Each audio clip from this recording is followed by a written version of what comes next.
If your high school ID photo featured hair covering precisely one eye, this episode is about you. Welcome to Cringe Capsule. We're rewinding to the golden age of skinny jeans in the girls section, Hello Kitty bows the size of your hopes, and bulletin board heartbreak set 2. Welcome to the Black Parade. Let's relive the beautiful, chaotic mess that was the emo scene explosion. Mall goth to scene kid fashion, from trip pants to skinny jeans. Picture a Hot Topic circa 2006. Industrial music humming, the smell of faux leather wallets, and a wall of neon manic panic screaming your name. This was Mecca for the evolving emo wardrobe. Early adopters arrived in Jenko-adjacent trip pants, black parachute legs festooned with chains heavy enough to anchor a yacht. But somewhere between Hawthorne Heights albums, the silhouette shrank. Enter the skinny jean renaissance. Men raided the juniors section because mainstream brands hadn't yet discovered spandex denim for dudes. The tighter the fit, the higher your scene cred. Bonus points if you had to lie on the floor to button them. A shrunken band tee, preferably from a group whose lyrics could double as diary entries, completed the torso.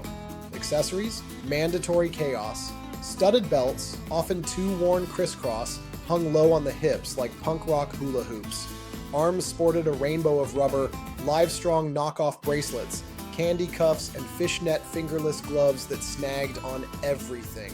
Footwear alternated between checkerboard Vans, Converse scribbled with Sharpie lyrics, or creepers tall enough to see over your gravity-defying bangs. Color palette rules were simple: 50% black, 50% whatever neon clashed hardest, zebra, cheetah, or pixelated hearts. The look was a sartorial middle finger to Abercrombie preppiness, a wearable declaration that irony and angst could coexist. Sure, it was impractical, those belts did nothing, but strutting the mall food court and clashing neon and studs felt like owning the catwalk of teenage rebellion. Crunkcore and MySpace anthems, when Screamo met Auto-Tune. If Hot Topic had a soundtrack in 2008, it was Crunkcore, the unholy fusion of club synths, guttural screams, and lyrics your mom definitely shouldn't read. Pioneers like Brokenside, Millionaires, and Blood on the Dance Floor blasted across profile pages as flash widgets blipped out ragged 128 kilobits per second files. Imagine a rave, a warped tour side stage, and a middle school diary thrown in a blender, then dumped on MySpace with glitter fonts. The formula was simple. One guy shrieking like an enraged pterodactyl, another chanting lines about getting crunk with auto-tuned baby talk, all over a Casio drum loop. Brokenside's free acts rhymed party with Bacardi 5 times in 30 seconds. BOTDF boasted about neon hair and, licking things.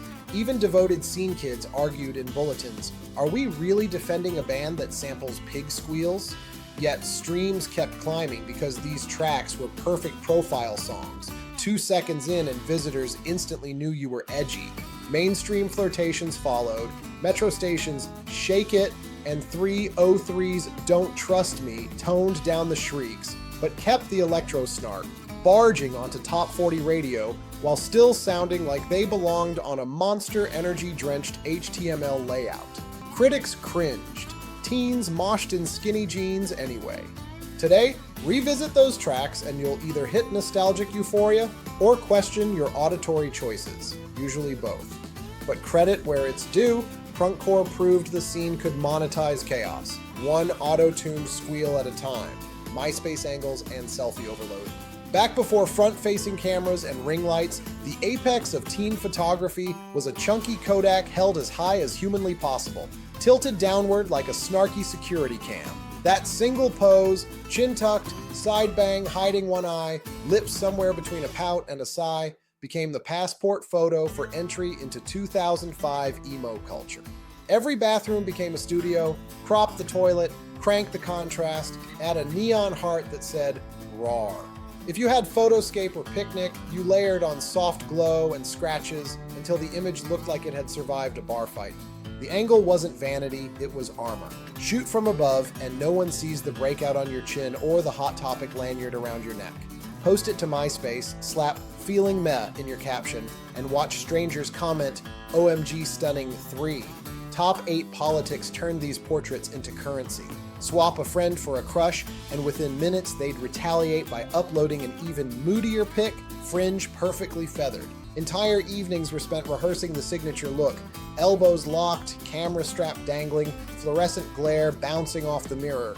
We didn't invent the selfie, but we industrialized it, leaving a legacy of pixelated, over-filtered drama that still haunts old hard drives. If you ever find one of those shots today, do yourself a favor. Don't zoom in. Hair, Snakebites, and enough hairspray to deplete the ozone. Before TikTok tutorials and ceramic straighteners, emo scene hair was equal parts architecture and endurance sport. Step 1. Bleach or dye it midnight black, then attack the underlayers with a flat iron set to burn toast. Step 2.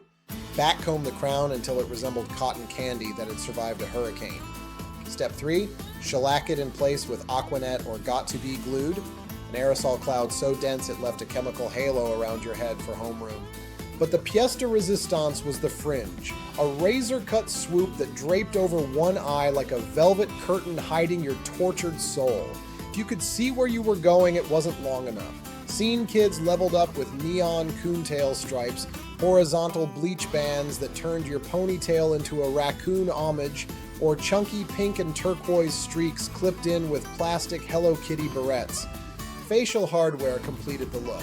Snakebite piercings, symmetrical studs flanking the lower lip were practically a membership badge. Add a septum ring or stretched gauges for extra angst points. Parents everywhere clutched pearls, while Hot Topic cashed in on replacement studs and glow-in-the-dark tapers. The daily routine took hours and left bathrooms coated in hairspray residue, but the payoff was walking through the mall like a human exclamation point. Today we might wince at the split ends and metal detectors worth of piercings, yet there's no denying. For a brief, glorious moment, gravity and good taste were powerless against our aerosol-propelled ambition. Public meltdowns and vague post callouts, emo oversharing 101.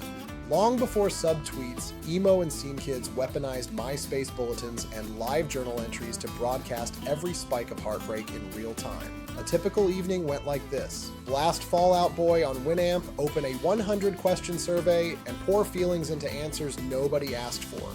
Current mood, shattered petals, last hug, doesn't matter, everyone leaves. Hit post all friends and wait for sympathetic comment threads topped with ILY Stay Strong 3. Melodrama wasn't optional, it was currency. Breakups inspired status lines like, "You'll never understand the darkness inside me," paired with a crying anime gif. Minutes later, the same profile might gush, "Best night ever with Ma BFFs, XOXO," because emotional whiplash was part of the brand. Vague posting thrived too. Lyric snippets aimed at a frenemy. "Where is your boy tonight?" Or, "I'm just a notch in your bedpost," left classmates guessing who'd been dragged. If subtlety failed, a top 8 reshuffle delivered the coup de grace, demoting offenders below Tom for maximum sting. Even quizzes went performatively dark. Which tragic romance are you? Or, pick your emo name. Results: Raven, Zero, or Fallen Tears. We filled them out during computer lab free periods, convinced they revealed cosmic truths. Looking back, the oversharing reads like community theater angst, but it also prepped an entire generation for social media's confessional culture. We walked so Instagram close friends lists could run Rawr XD indeed, cringy online behavior, bulletins, surveys, and Rawr XD linguistics. Long before Instagram stories or TikTok duets, scene kids ruled the digital roost with one weapon: the MySpace bulletin. At any hour, you could refresh and behold a 120-question survey your bestie copied and pasted, dutifully answering life or death prompts like last thing you drank, Monster Energy, OBVs, and mood right now, broken heart emoji, but LOL. We filled them out too, convinced everyone needed to know our deepest secrets. Favorite eyeliner brand, vampire clan allegiance, number of times we'd cried to Helena that week. The language itself was its own subculture. Alternate caps like this, extra Z's for edge, scene kids rule, and the holy trinity of emoticons, XD, Halper, and 3. If you really wanted to flex, you'd sprinkle in dinosaur speak. Rawr means I love you. Or end every sentence with lol, even when nothing was funny. Spell check was for normies. We had tildes and tears. Bulletins weren't the only overshare arena. Who viewed me? Trackers spawned friend group Cold Wars. while glitter GIF comments, beautiful, heart emoji, sparkled like radioactive confetti on profile pages. HTML skills, non-existent. We just copy-pasted code that broke the layout and blasted autoplay Crunkcore at unsuspecting visitors. It was chaotic, cringy, and gloriously earnest. In hindsight, those bulletins read like public diaries written in invisible ink, except the ink was neon and 400 friends could see every angst-soaked line. And that's a wrap on our stroll down eyeliner-stained memory lane. If your bangs survived the flat iron and your dignity survived the bulletins, hit like, tap subscribe, and drop your cringiest MySpace lyric in the comments. Bonus points, if it still makes you blush. This is Cringe Capsule, signing off until our next nostalgic deep dive. Keep the volume loud, the belt studs shiny, and remember, Rawr still means I love you, but only in dinosaur.